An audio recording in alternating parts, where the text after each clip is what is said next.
Sunday உங்கள் வீட்டில் non veg செய்யலையா? கவலையே வேணாம், இதை ட்ரை பண்ணி பாருங்கள். டேஸ்ட் அப்படியே நான்வெஜ் போலவே இருக்கும். வாங்க இப்போ எப்படி பண்ணுறதுன்னு பார்ப்போம். இப்போ ஒரு பாத்திரத்தில் தேவையான அளவு தண்ணி ஊற்றி இந்த அளவுக்கு சூடானதுக்கு அப்புறமா சோயா சேர்த்துக்கோங்க. நான் சின்னது எடுத்துக்கிட்டேன், உங்ககிட்ட பெரிய சோயா இருந்தால் கூட சேர்த்துக்கோங்க. ஒரு 2 நிமிஷம் அப்படியே கலந்துக்கோங்க. நீங்கள் நார்மல் தண்ணியில் கூட ஊற வைக்கலாம், கொஞ்சம் டைம் ஆகும். சோயா நல்லா சாஃப்டாக வெந்ததுக்கு அப்புறமா நீங்கள் வேற ஒரு பாத்திரத்தில் மாற்றிக்கோங்க. நம்ம வேற ஒரு பாத்திரத்தில் மாற்றி வச்சுருக்கிறோம்ல, அதில் நார்மல் வாட்டர் சேர்த்துக்கோங்க. ஒரு ஸ்பூன் எடுத்து நல்லா கலந்து விடுங்க. சோயா நல்லா ஆறுனதுக்கு அப்புறமா, அப்படி இல்லைன்னா கை பொறுக்கிற சூடு இருந்தால் கூட நல்லா பிழிஞ்சி வேற ஒரு பிளேட்டுக்கு மாற்றிக்கோங்க.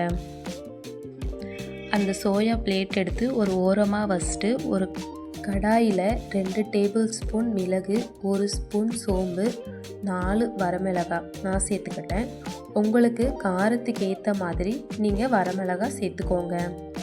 இந்த அளவுக்கு நல்லா சூடு ஏறினதுக்கு அப்புறமா நல்லா ஆற வச்சு மிக்ஸி ஜாரில் அரைச்சி எடுத்துக்கோங்க.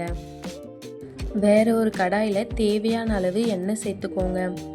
எண்ணெய் நல்லா சூடானதுக்கு அப்புறமா 1 ஸ்பூன் ஜீரகம் சேர்த்துக்கோங்க. 2 பட்டை, 3 கிராம்பு சேர்த்துக்கோங்க. 2 பெரிய வெங்காயம் பொடிசாக நறுக்குனது அதையும் சேர்த்துக்கோங்க. இதை நல்லா கலந்து விடுங்க.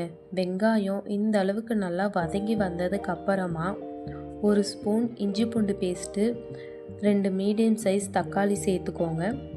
சேர்த்துட்டு இஞ்சி பூண்டு பேஸ்ட்டு பச்சை வாசனை போகிற அளவுக்கு நல்லா வதக்கி விடுங்க. அது கூட 1 ஸ்பூன் உப்பு சேர்த்துக்கோங்க. 1/4 ஸ்பூன் மஞ்சள் தூள் சேர்த்துக்கோங்க.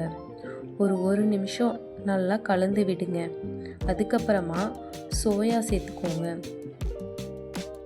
சோயா சேர்த்துட்டு இதை நல்லா மிக்ஸ் பண்ணி விடுங்க. மிக்ஸ் பண்ணதுக்கப்புறமா நம்ம மிளகு, சோம்பு, காஞ்ச மிளகாய் வறுத்து பொடி பண்ணி வச்சுருக்குறோம்ல மசாலா, அதையும் சேர்த்துக்கோங்க. சேர்த்துட்டு 1/2 ஸ்பூன் கரம் மசாலா சேர்த்துக்கோங்க. 1/2 ஸ்பூன் சிக்கன் மசாலா சேர்த்துக்கோங்க. அப்படி இல்லைன்னா மட்டன் மசாலா கூட சேர்த்துக்கலாம். இது ரெண்டுமே ஆப்ஷனல் தான்.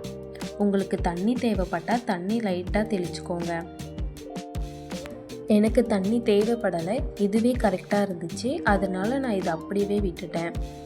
ஒரு 6லேருந்து 8 நிமிஷம் இருந்தால் போதும். அப்படியே விடாமல் நடுவில் கிளறி விடுங்க.